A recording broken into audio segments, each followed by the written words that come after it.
All right, good afternoon or morning, depending on your time zone, and welcome to today's webinar entitled Using the Pepper to Create New Insights into Your Revenue Cycle. We appreciate you taking time out of your busy schedules to join us for this 60-minute web session.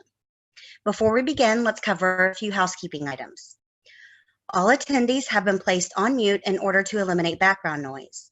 We encourage you to interact with our speaker throughout the presentation by typing your questions and comments into the Q&A panel. Your questions will be answered following the presentation as time permits.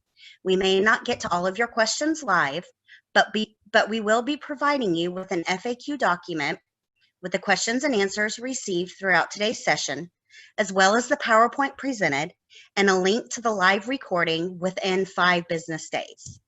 May I reiterate, we will be sending an email with a copy of the FAQ document, the PowerPoint presented today during the web session, and a link to the live recording within 5 business days. Today's presenter is Bill Malm, Vice President, Client Strategies here at Vitalware. Bill, the show is yours. You now have the floor. Good day, everyone, and thank you for spending an hour with us today. I'm going to apologize in advance. I do have dogs, and sometimes I cannot control when they're going to speak up, but hopefully they'll keep that at a minimum.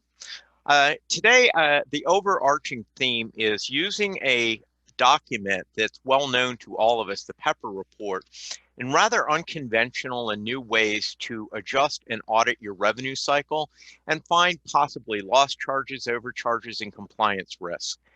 Hold on, not changing. There we go.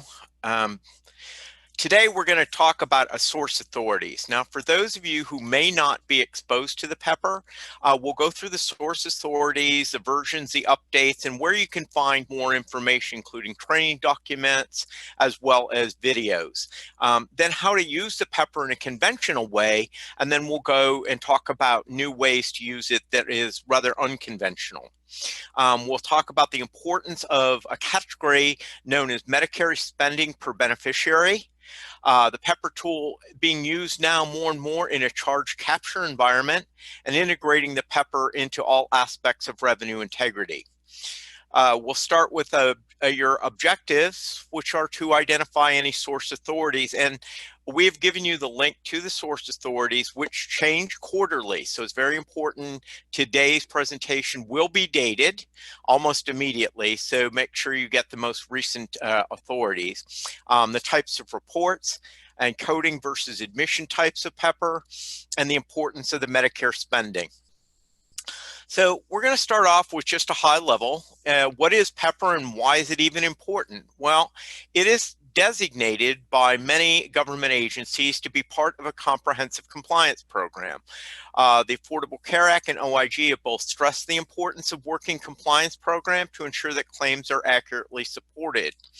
Remembering that the Affordable Care Act gave new enforcement activities to the OIG and to the DOJ and FBI for downstream omissions and creations of erroneous claims. So it puts people further downstream at risk. So the Pepper comes in as a great tool for auditing. The Pepper is known as an electronic data report for a single hospital's claims data statistics for Medicare severity related groups. Now, the Pepper we're going to be speaking about today is that for short-term acute care hospitals. There's one for hospice, one for SNF, and many other versions, but today it's just relegated to the short-term acute care hospital Pepper. And that's diagnostic statistics for the MSDRGs and discharges at risk for improper payment due to billing, coding, or admission necessity issues. So the billing and coding should be of reference to people on the phone who might be part of a charge master team, a compliance team, a revenue integrity or charge capture team. And then the admission necessities also are compliance, revenue integrity, potentially physician advisors. And so you look at this as a different kind of laser focus. The Pepper contains statistics for the most recent 12 federal fiscal quarters. So that's important. These are rolling quarters for each area of risk. And those areas of risk have been defined as quote unquote a target area. So when we're up at the top here, you're going to see types of compliance programs under the fee-for-service compliance program, and I've given you the link. And one of those, in fact, is the PEPR. The PEPR is sent out to short-term hospitals, long-term critical access, hospice, inpatient rehab, partial hospitalization, skilled nursing, inpatient psych, and home health. So there's quite a number of different versions of this report. We're speaking again today of the acute care one. There's another report that is mostly for the MACs, and that's a CBR, and it's an educational tool that provides Medicare billing trends, allowing a provider to compare billing practices to their peers in the same state.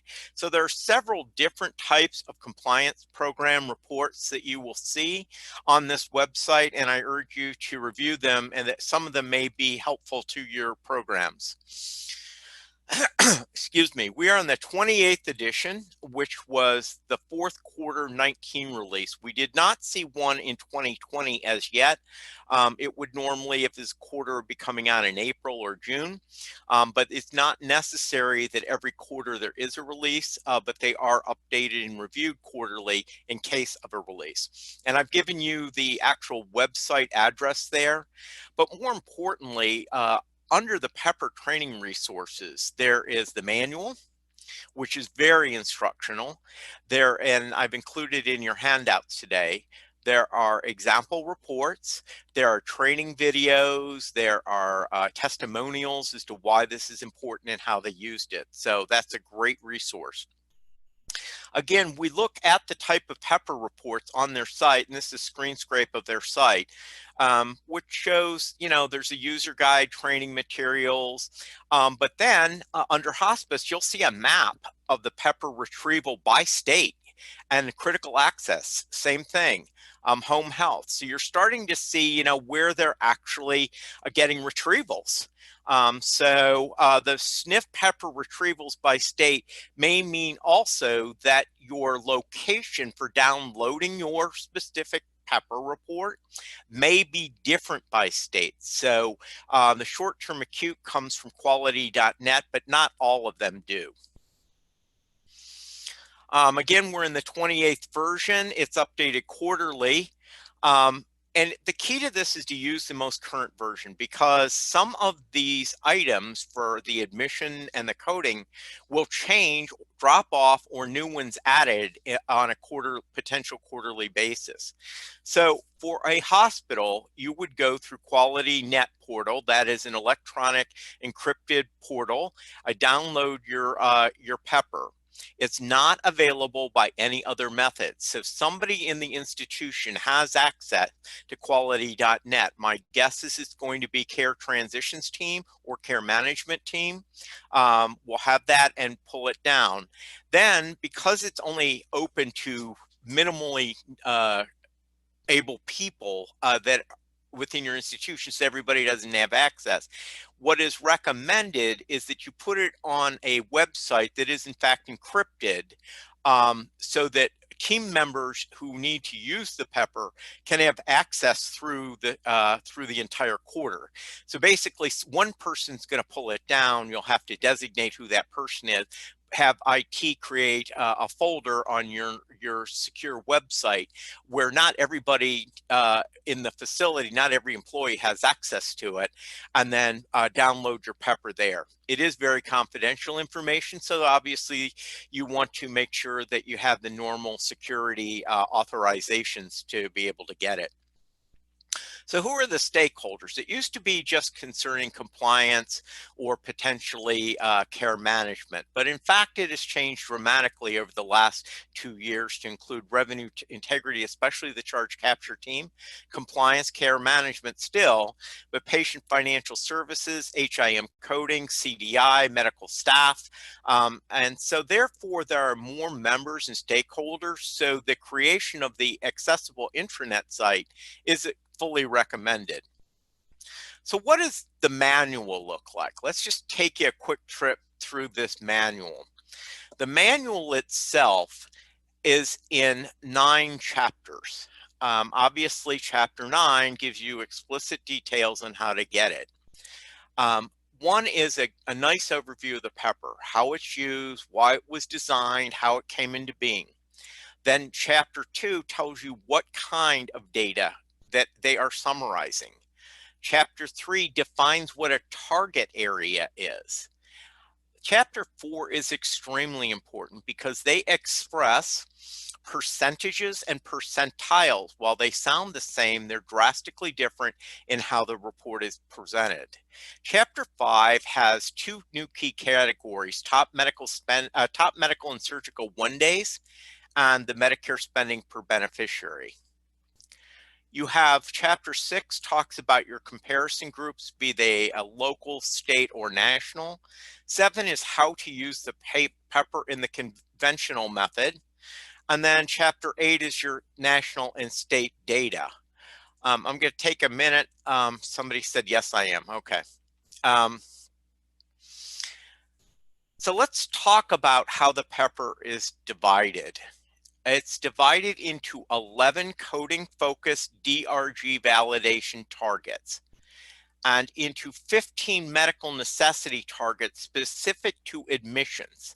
So there are differences in the report and how the report calculates things and an upper and lower threshold depending on what of these two types of focuses you're looking at in the pepper. It involves 3 years or 12 rolling quarters of data.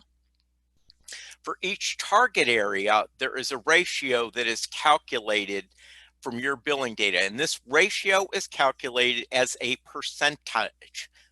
So they take the target area, what they're concerned about, where they think the overbilling might be.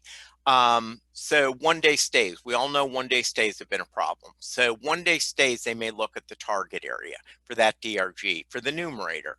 And then the larger pool, or all of the DRGs surrounding the 1 day stay, would be in the denominator, creating a percentage of, so they want to know the percentage the target is of the entire universe of potential patients. So that's the key to that. When we're looking at the coding section, remember there's coding in medical necessity admissions. In the coding section, we see things that we have seen with the recovery audit contractors, the Office of Inspector General, and the MAC audit programs for many, many years. The stroke, intracranial hemorrhage, respiratory infections, simple pneumonia, septicemia. Septicemia has been a coding conundrum for a bit now.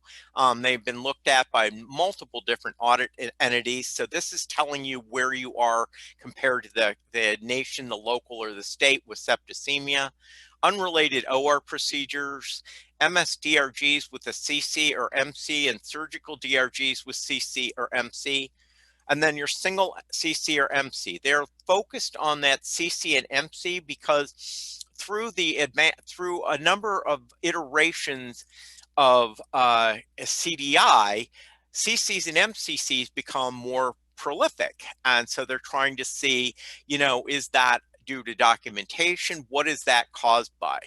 Excisional debridement, the ventilator support, that's been around for a long time with the 96 hours requirement. And then this is not a MSDRG. It is the Emergency Department Evaluation and Management Visits. And that is because they came up with a bell curve in 2000, and so did the AMA for the physician side. And what they're seeing is the E&M visits are increasingly moving to the right to level 3, 4, and 5. There are very few 1 and 2s now. And so they're getting concerned that there are potentials for upcoding in the level 4 and 5.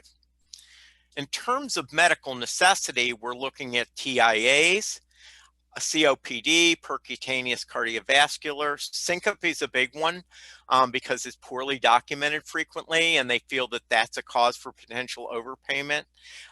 Circulatory and digestive system diagnosis, medical back problems, spinal fusion, 3-day skilled nursing, the qualifying admissions, a 30-day readmission to same hospital or elsewhere. And then you've got your 1-day stays, 2-day stays for medical and surgical.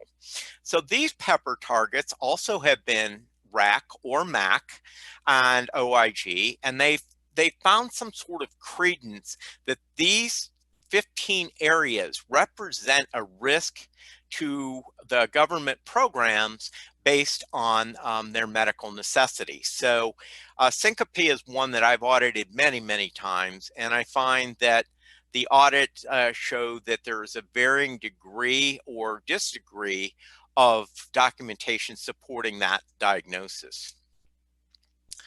So I'd like to take a minute and move on now to how the pepper works.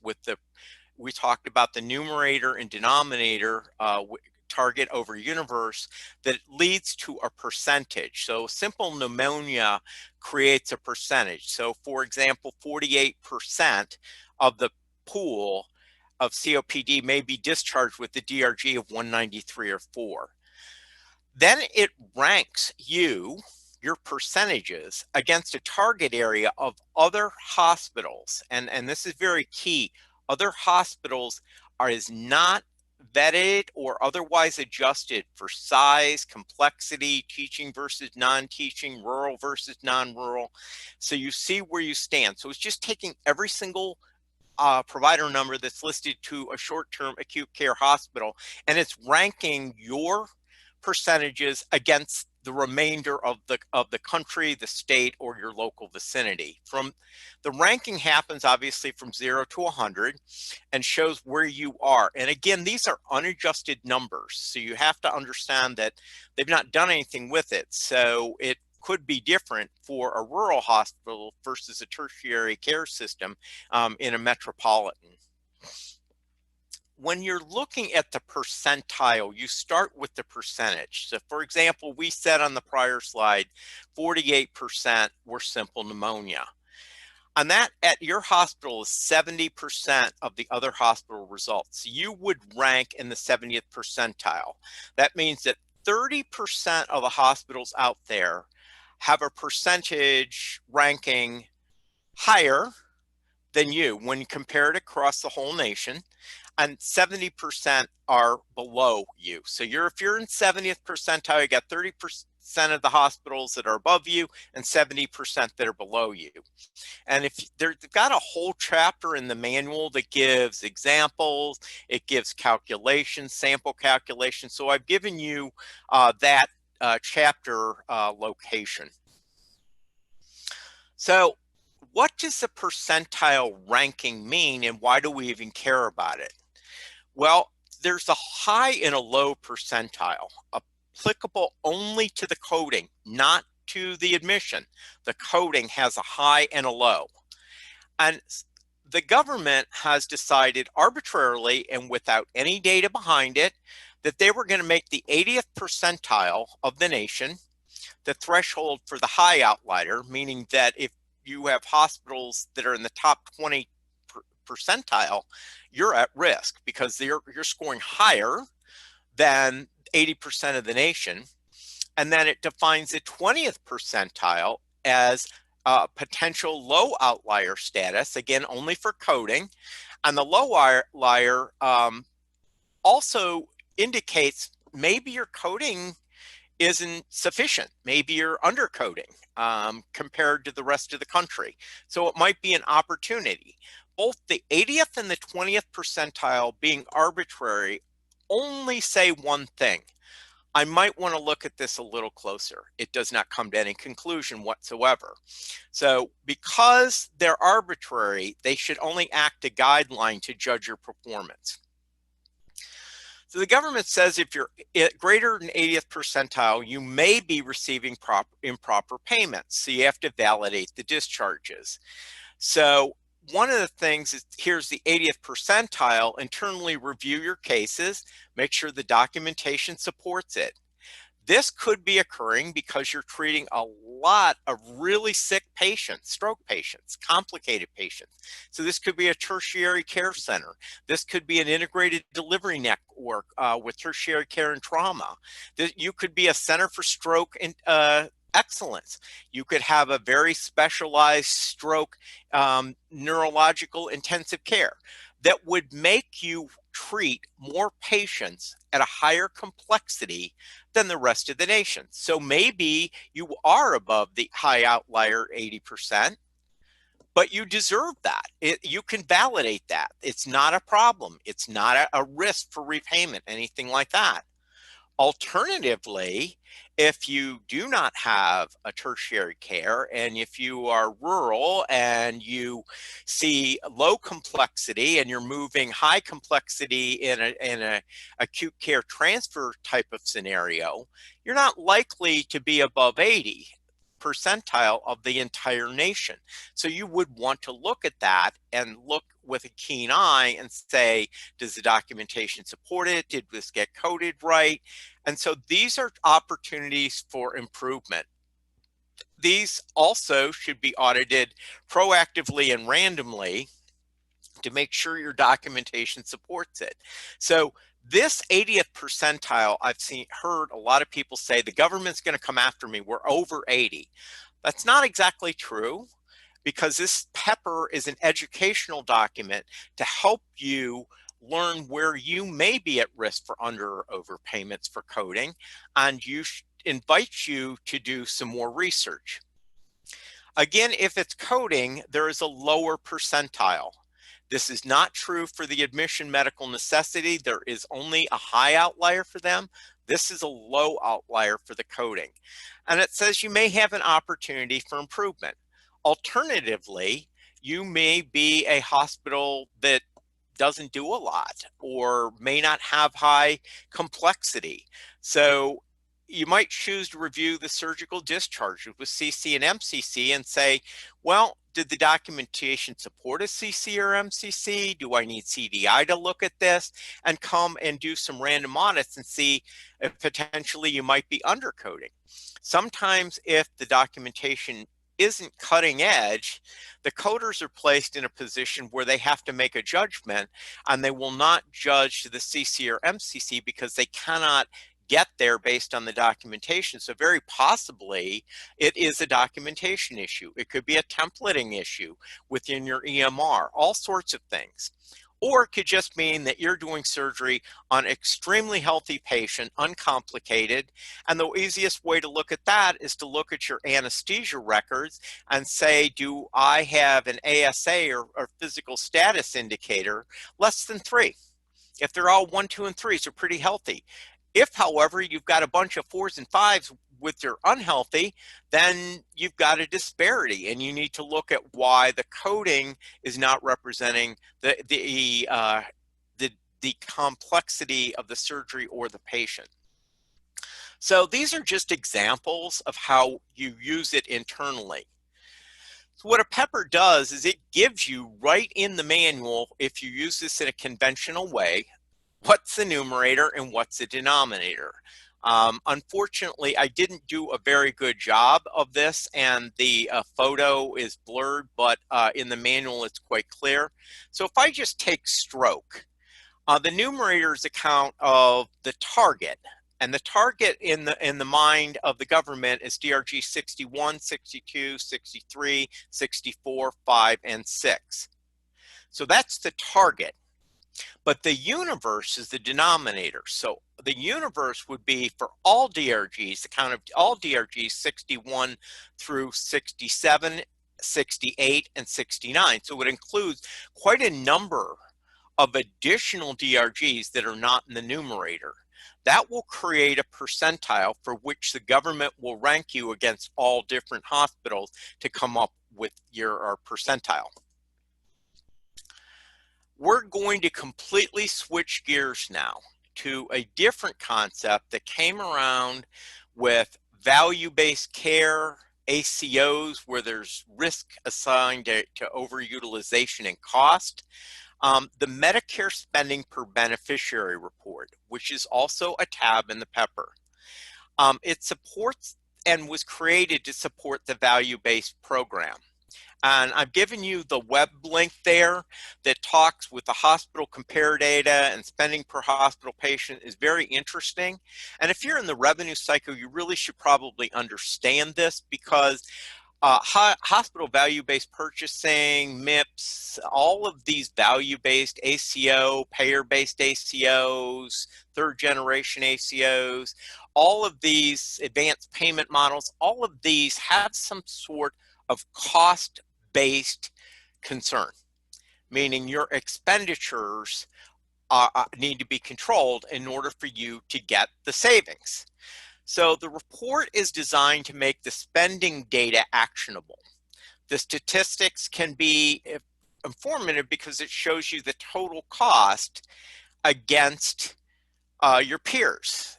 The data isn't really very easily digestible. So the report was intended to give a quick look at where the costs are higher or lower than the national median hospital. Okay, the national median hospital. So right in the middle. It evaluates the hospital's efficiency. Are you a high-cost alternative hospital? And remember, most of your commercial payers are reviewing your expenditures and saying, if you're a high-cost alternative, then you're probably not going to be able to negotiate a very good rate with us as compared to one of our centers of excellence that provides high-quality, lower-cost alternatives.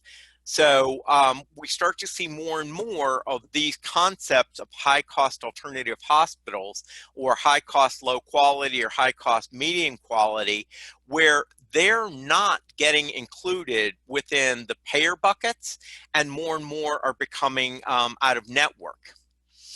Each episode, and in doing so, they're trying to drive their business, their patients and covered lives, they're trying to drive them to more of a cost-efficient facility. So you'll see this happening in trends having nothing to do with the Pepper report at all. You'll see trends where they're driving work out of the hospital outpatient departments, testing areas, and going to independent diagnostic testing facilities that may be a lower cost, high quality outcome. But that's just an example. So that is why Medicare spending per beneficiary is an important baseline and benchmark as you move forward.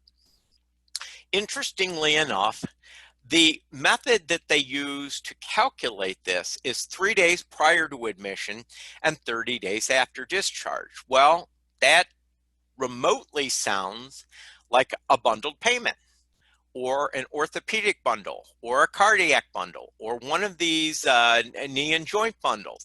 They may be kind of that same concept, 3 days before to 30 days after. The payment amounts are in fact risk adjusted and price standardized by government methodology. So in this case, they are risk adjusted and price standardized. They summarize the report in the statistics for the most recent year available. And as of last week, it's still 2017, so it's a little bit old. Please note the report is popular for hospitals that have more than 25 episodes in the calendar year, and they do not include a whole bunch of stuff, and I'm listing the whole bunch of stuff that it doesn't include so you understand what is actually in it by exclusion. So episodes where at any time 90 days before the hospital episode the beneficiary was rolled in Medicare Advantage, or Medicare was a secondary. So this is just for traditional Medicare. Episodes where the beneficiary becomes deceased during the episode in which the index admission in-pay claim had a 0 actual payment or a 0 standardized payment, a no-pay claim. Acute to acute transfers. In other words, the cases do not generate the episodes. Neither the hospital that transfers a patient or the hospital receiving will have the index because it wasn't completed in one location. Admissions to hospital that Medicare doesn't reimburse by the IPPS. So that's going to be critical access, hospitals in Maryland. So if acute care-to-care transfer occurs in a PPS exempt hospital, happens in the 30-day window, it's following included the index admission, it will be counted in the measure. So there's actually a whole grouping of things that were excluded, with the rare thing that they're going to make an exception on. So we now know that it's pretty much traditional Medicare that it's going to do it. It's a one stay, it's 3 days before to 30 days after, no transfer provisions. And so what does this thing do? Well, it compares you to your peer group, assists in performing improvement activities for cost and charges. It looks at overutilization of charges that will result in the higher spending. So basically it takes the model that's frequently used for quality assurance, right time, right test, right patient in the right setting. The charge capture teams will use this a lot to see patterns, increases in charges. So for one example, really good one, this is a great article we're including from the Cleveland Clinic lab group.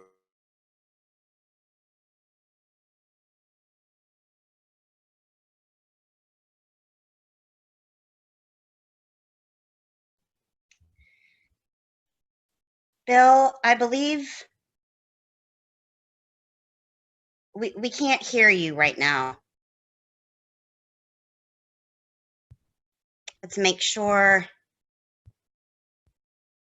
you are not muted.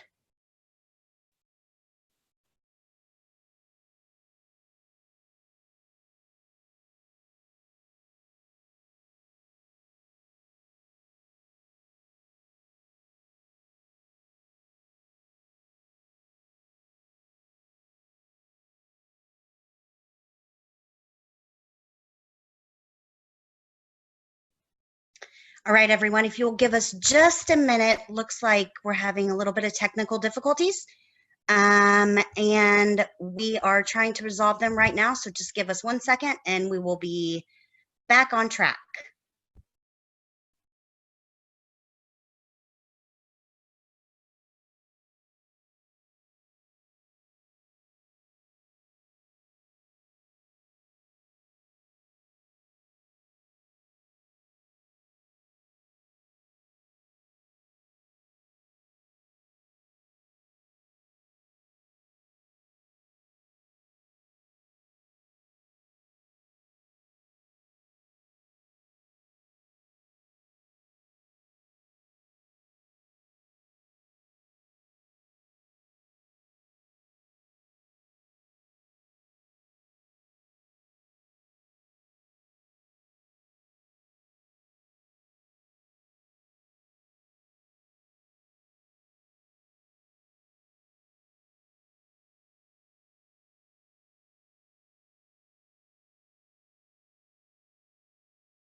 All right, just a few more seconds, guys. Thank you for holding on. I do see him trying to get back on.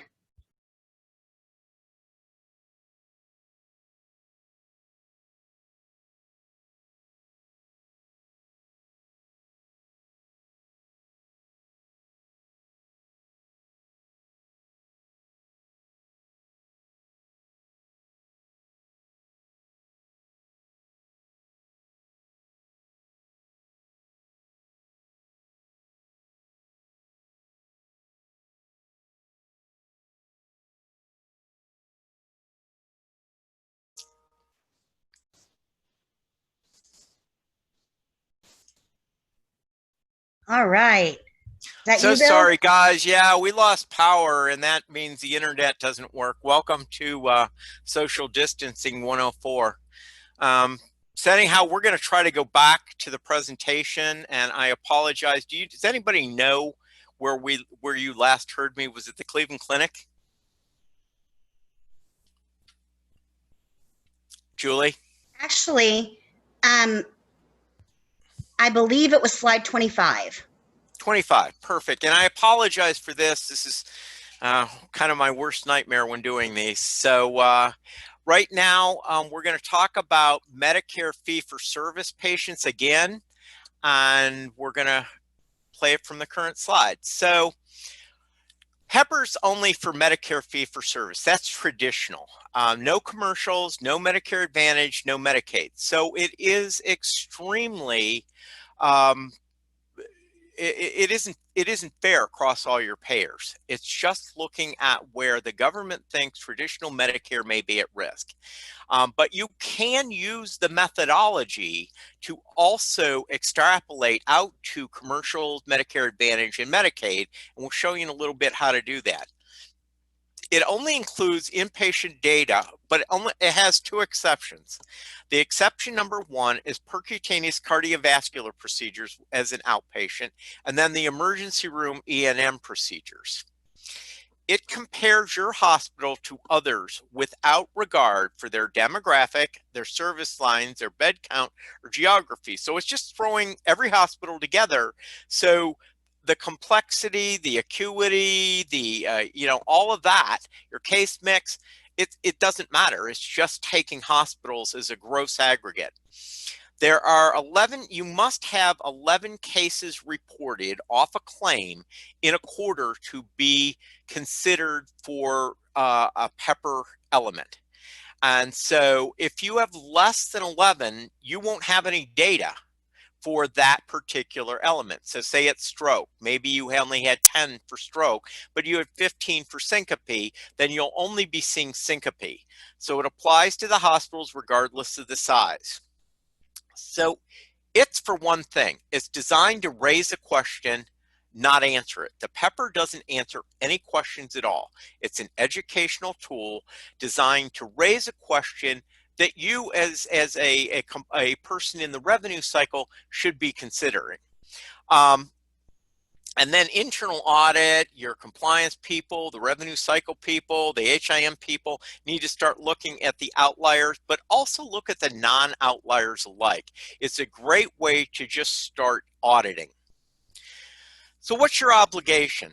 Revenue cycles used to wait till the pepper came quarterly, and then if they did poorly or were below or above, they would wait to see what the next quarter showed. Well, by then you kind of are in the focus of somebody, and so we're recommending that you do it current.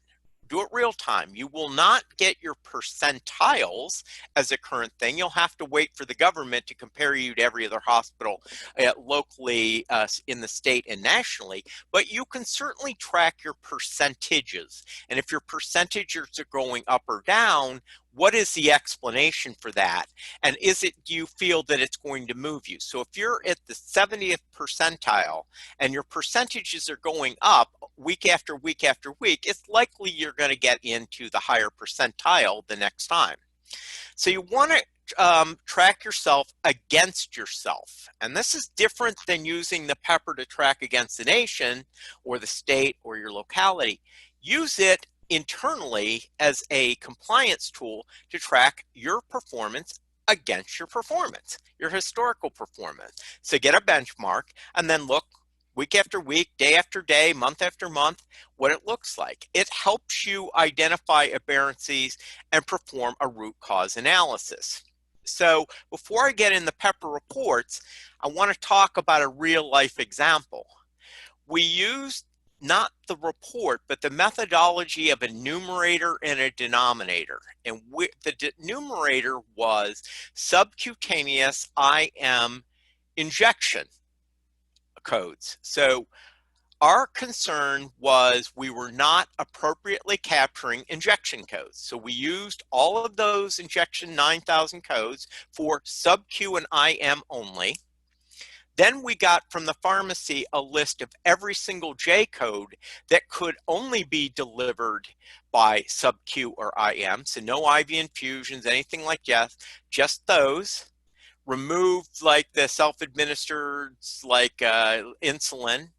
And we came up with a list of what we considered to be target rich codes for missing the injection because the injections were not auto-assigned or anything like that. And what we found was that month over month, there was a wide variation between these numbers. And we started to do a root cause analysis and we saw, well, if the population went down, but the dosages went up, that didn't matter. What mattered was we had one drug to one injection. And ultimately, we found that the amount of money that was being missed through the sub-Q administration not being charged was significant. The result of that was to go to pharmacy and work with our IT group to go ahead and auto-assign to any drug that could only be delivered, and it couldn't be multiple ways, it could only be delivered sub-Q or IM, and then auto-assign the administration charge to that so that we had 100% compliance with the drug. So This is one use, a non-traditional use of the Pepper methodology to look at your own revenue cycle outside of what Pepper tells you, using this numerator and denominator theory. So I'm going to go through a report and what it looks like, and at the end I'll actually show you an example report. I also sent it out with the actual send outs today with the presentation and the Pepper manual. It comes with definitions tab, a comparison tab, an outlier rank tab, workbooks for coding, admission, and then the Medicare spending. So if we start with the compare tab, that's like kind of like the 30,000 foot level. If you had more than 11 target discharges in the most recent time period, the percentiles will indicate your comparison group. So basically, the greater the percentile value, in particular the national jurisdiction, the greater you should be concerned that you might be outside the target area. And here is a specific example of two things we're going to talk about. The column to the furthest right is the sum of payments. On the middle is your percentage. So the percentage is 51%, 52%, and these are in the 89th percentile. So you've got some sort of concern going on with respiratory, but you only submitted $214,000 in charges for that thing. However, below we have 73%, 73 percentile. We are above the percentage. We are above the 84th, 88th, and 89th percentile. But in this case, we have $2,238,000. So the sum of payments there. So if I had only one resource and I had to look at something, several of these are above the 80th percentile, which they're at risk, but I'm going to choose the one that has the highest sum of payments because that's the biggest risk to the government spending program. And that's also what you do if you're looking at commercials or Medicaid. You know, if you see that this septicemia is a problem for Medicare, my guess is it's going to be a problem for Blue Cross, Anthem, Cigna, United Health, and Medicaid. And look at their actual amount, sum of payments, and if it's really high, that's where you start with your auditing. So the sum of payments and the target number of discharges are used to prioritize your review. So they've given you specific examples how to set priorities. So the compare targets show the hospital's at the 85th percentile in the septicemia, but it has a much higher sum of payments, which is what we just stated. How much is in the national high outlier ranking? When they're looking at this, they're looking at 26 specific target areas for 12 quarters of 312 data elements. And they add them up and they rank you. And it's biased towards larger hospitals having a greater number of outliers because they're doing more complex acuity things. It doesn't direct your internal chart reviews to any area of concern. And the outlier results from as long as 3.5 years ago, or maybe that first quarter as it's rolling quarters, may have been really high, but now they've come down and it's going to be still affecting your high outlier status. There is a tab specifically comparing you to other short-term care hospitals, and the hospital's national percentage is used to determine the high outlier. So for all the quarters for which the hospital is at or above the 80th percentile, they're added up. So you're going to see this quarter, the 12 quarters, and they're going to add it up and tell you how many times you were in the high or low outlier. A hospital with the greatest number of high outliers is given the rank of 1. The one with the lowest obviously has the lowest rank. So a hospital with the second number of outliers is going to get a rank of 2. So when we look at this tab, up in the top, there's going to be a ranking, and it tells you you are number 15 in the nation out of 337 hospitals, 3,337 hospitals. You're number 15. That's probably not a good place to go. And all of the reds are the particular quarters where the ones appear. They are the particular quarters for each of the target areas for which you were over the 80th percentile. So if you look at surgical DRGs with CC or MCC, you hit all 12 quarters. In the other circulatory systems, you were 11 quarters. 30-day readmission, same or elsewhere, and then to the same hospital, 12 quarters. So this is showing you against the rest of the nation how many times you violated that and where you're going to rank as far as concern for overpayment. So this ranking could potentially cause a target audit by the MAC, the RAC, or the OIG or DOJ. When you look at stroke, you didn't have a single quarter reported because you had less than 11 cases. So this is important when you're looking at the national high outlier. Where are you doing, and are you getting better? Okay, here under circulatory system diagnoses, you see that you had 5 quarters of one, you skipped a quarter, and then you went back for 6 more quarters. So are you improving, or are you getting worse? Or are you getting better? This national outlier tab, most Pepper teams, they spend a lot of time on this, looking at, okay, what's going on? Why are we in the 80th? So maybe with your surgical DRGs with CC or MCC, you do such high complexity stuff that it's not done anywhere in the nation. And so you're going to always be over the 80th. So that's a reasonable explanation, and it's not a cause for concern. If, however, you are a hospital, very rural, with limited number of surgical DRGs you're doing, and they're all with MCCs, then you're going to get 12 quarters. So it's very important to look at that. The coding tabs, example for respiratory infection, are comparing you to yourself. So in this column where it says a percent, numerator, denominator, we started at the 29th percent, kind of went up to 45, went back down again, got all the way to 17% in Q2 of 2018, but then all of a sudden we just scooted right back up. This is comparing you to you. So that is saying, you know, what's going on? Are we getting better? Are we getting worse? Again, this is by quarters. And what we're suggesting here today is you can have your IT team design a numerator and denominator that can be weekly. And you can track your progress to goal weekly for performance improvement. Down at the bottom, the government provides you rather rudimentary suggested interventions if you have a high outlier. It's they could indicate their billing or coding errors.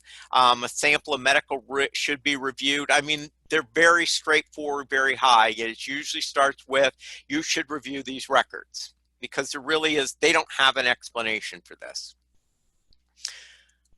Now moving on to the graphics, there are coding tabs, and on the coding tabs you have your high outliers. You've seen that, you've seen comparing yourself to yourself, but then they do it graphically as well. So here's one for respiratory infection. Your hospital number will be up at the top left. It will link to the definitions worksheet, and here's an example. The red solid line is the national. The dotted line is the state, the fine dotted, and then you've got your local. So you've got 3 red lines. That's the 80th percentile for the state, the locality, and the nation. The green line, because this is a coding tab, you have a lower limit as well.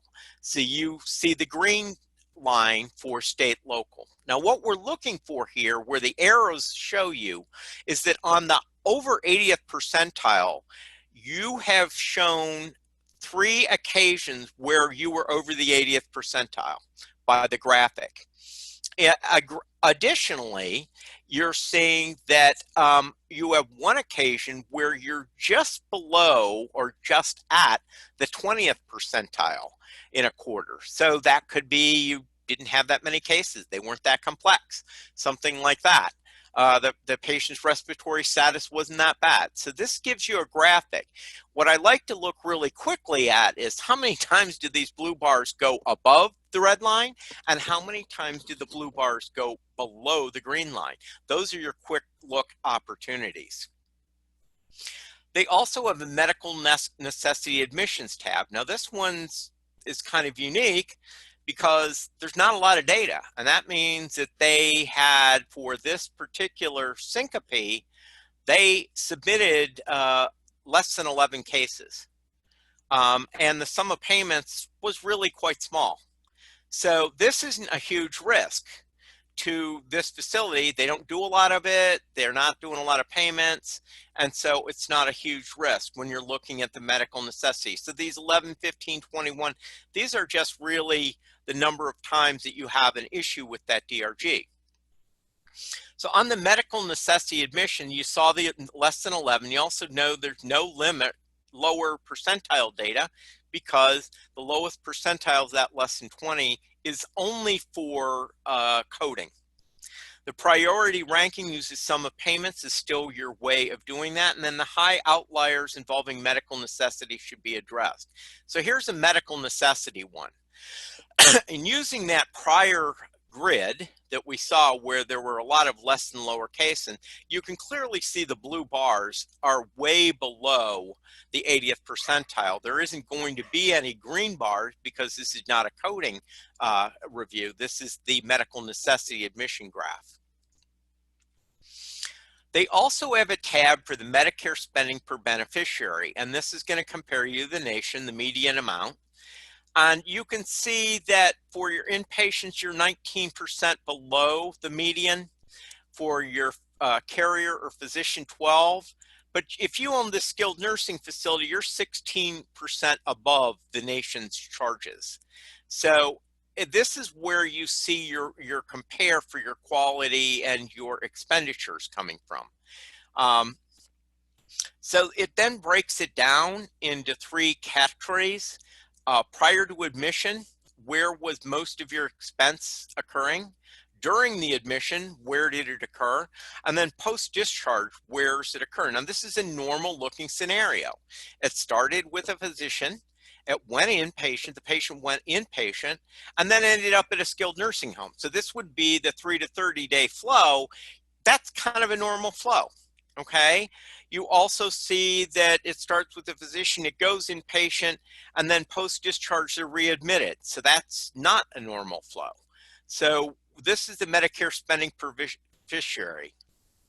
We're now going to move into what I'm saying are those unconventional ways to use this. Use the coding if under and over. Utilization of services can be a significant concern if you're doing Medicare spending per beneficiary. And then you can use this for your compliance program as well. The way to do this is define maybe CPT codes that you're concerned about, and then take that CPT code over the range of CPT codes. So for example, you have just one laceration repair that's less than 2.5 centimeters, but you have a ton of them that are greater than 15 square centimeters, and that's a problem because most people have smaller in lacerations. So you want to look at that, but you would put it over the entire population of lac repairs, and you wouldn't wait. You want to do it real time. So for revenue management, it's a matching when ensuring retention of earned revenues and your compliance function. So use the high-risk operations for the short-term pepper. So example, you have a day over day or week over week review of your E&M. And what we found at one location is that post-implementation of a new module within the ED, our E&M started drifting from 3s to almost exclusively 5s.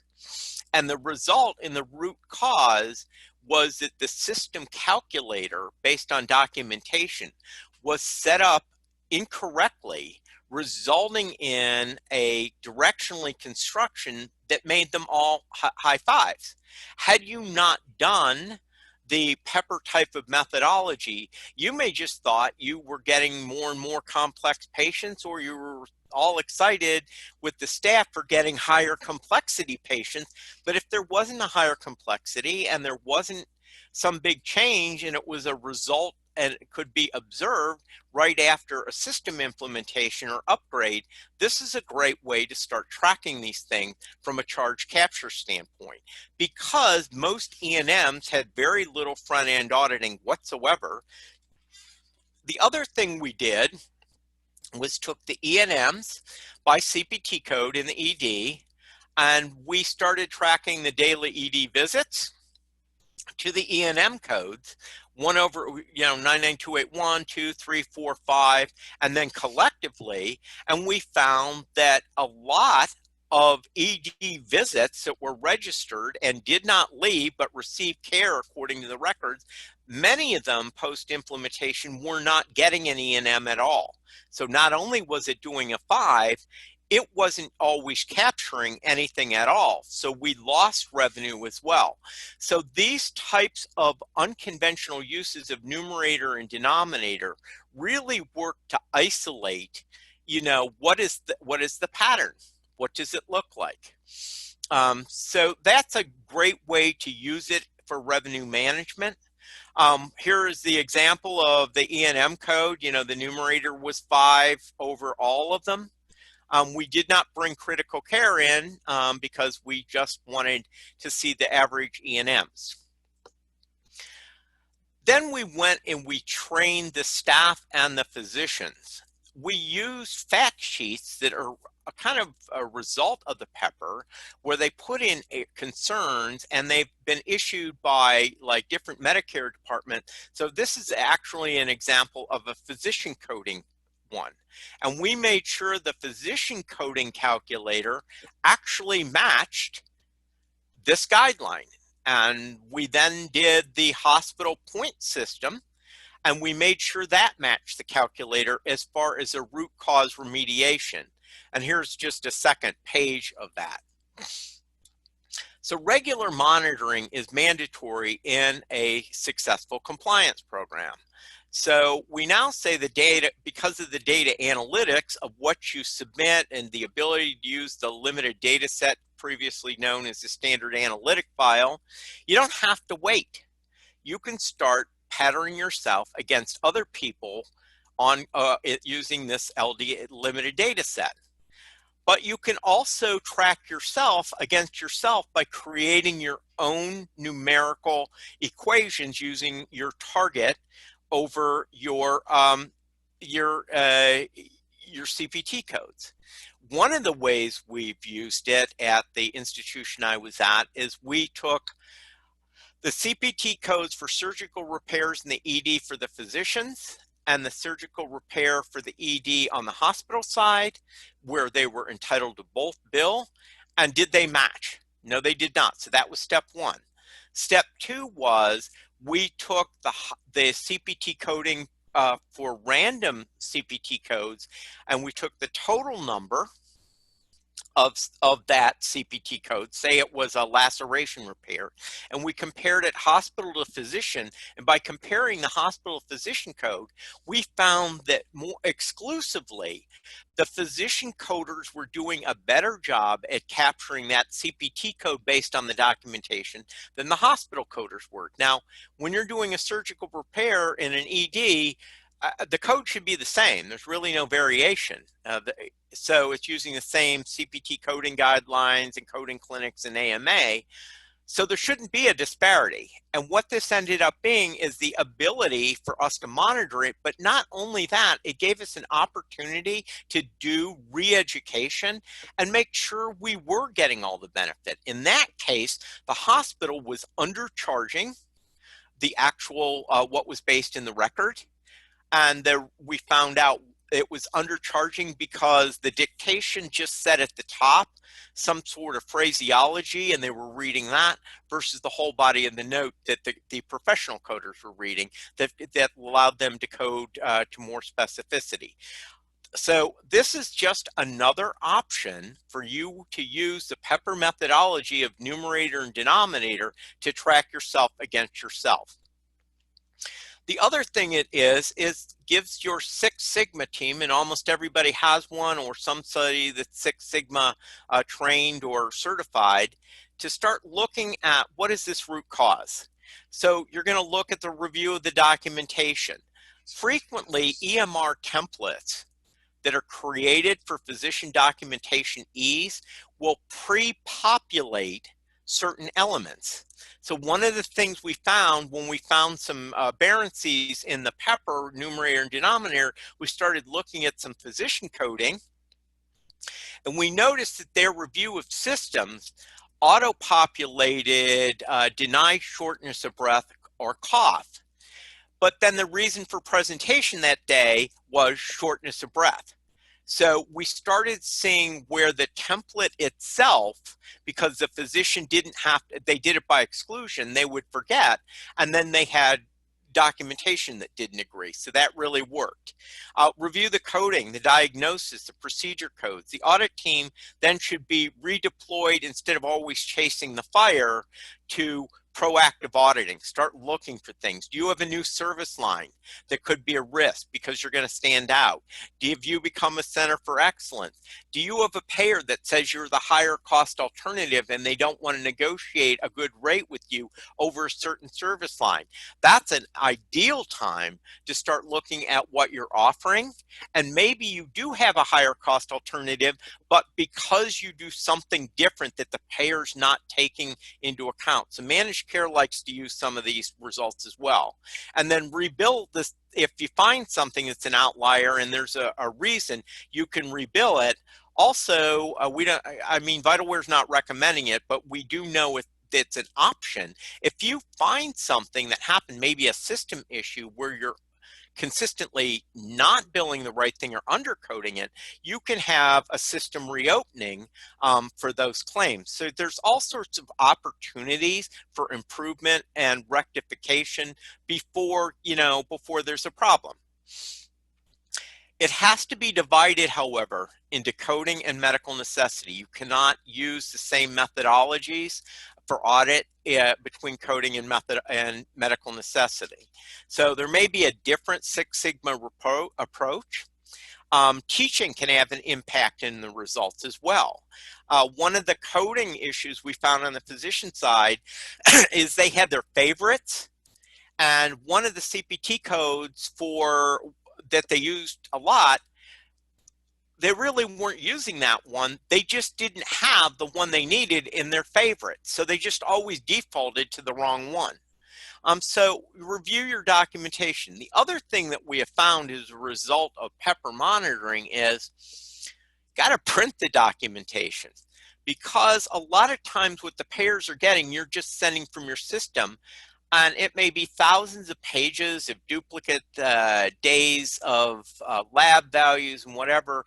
And if you can't really understand it or find the values yourself, it's going to be very hard to respond to an audit request or denial, in which case you have to print the whole record and paginate it and say, if you look on page 5 of this, you'll see what you're looking for, something like that.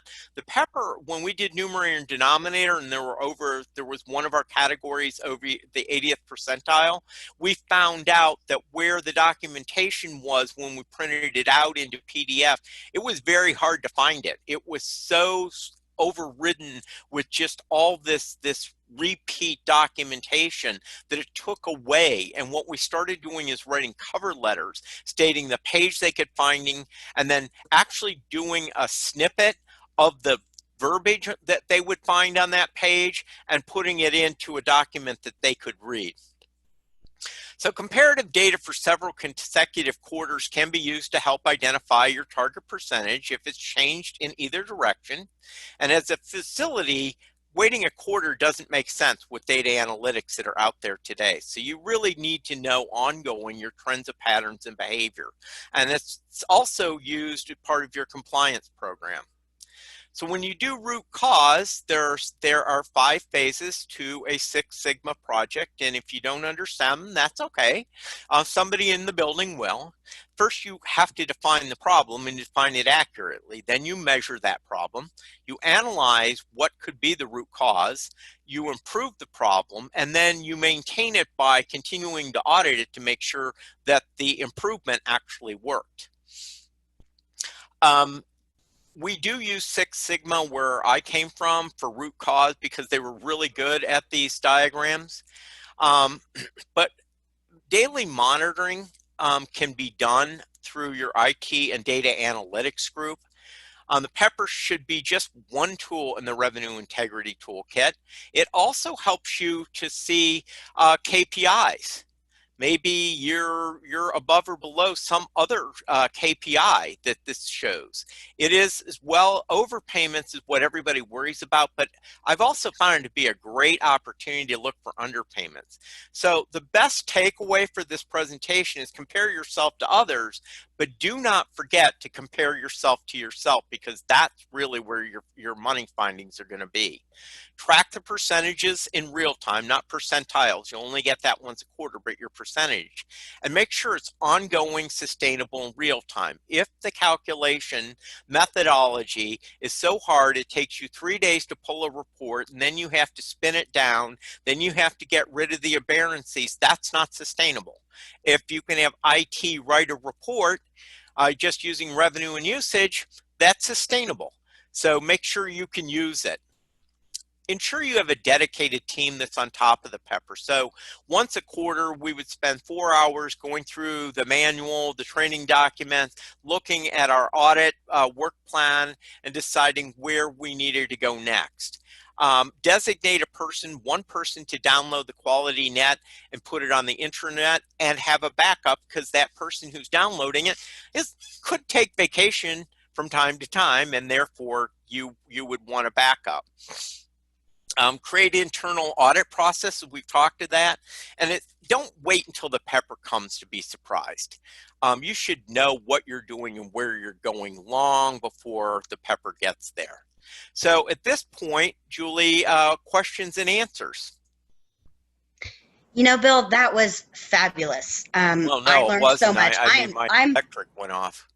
No, well, listen, I am always intrigued and always amazed by all your expertise and knowledge. So that was fabulous. And of all the technical difficulties that I've ever been a part of, this was probably the smoothest. So congrats on that.